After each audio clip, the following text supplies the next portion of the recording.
Partout dans le monde, ils sont descendus dans les rues pour le climat et pour dire que les États ne vont pas assez loin dans la lutte contre le dérèglement climatique. Cette première semaine de la COP26 à Glasgow a-t-elle permis d'avancer, Jean-Christophe Bateria? Plus de blabla, mais des actions pour le climat.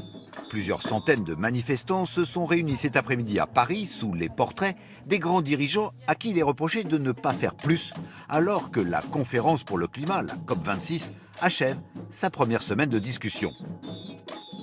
D'autres cortèges ont défilé en France, comme ici à Caen, à Nantes ou à Besançon.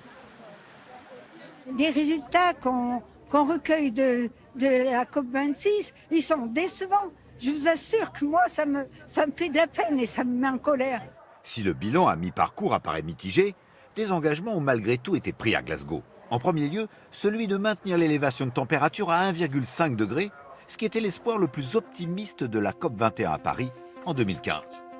Il y a aussi parmi les avancées la promesse de neutralité carbone faite par le Brésil pour 2050 et l'Inde, troisième émetteur de gaz à effet de serre, pour 2070. Promesse faite à la tribune par le Premier ministre en personne. Damodar Das Modi, Prime Minister of India.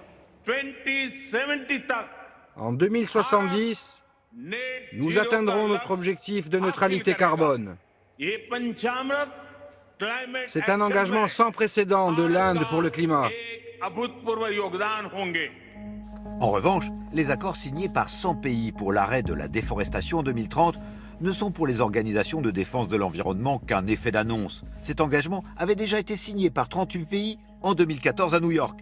Et l'Indonésie, troisième forêt du monde, vient de se retirer de l'accord. La déception numéro 1 viendrait des accords sur le charbon.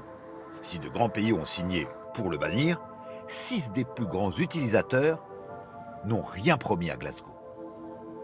Les participants ont jusqu'au 12 novembre pour négocier, et comme pour le climat, il y a urgence.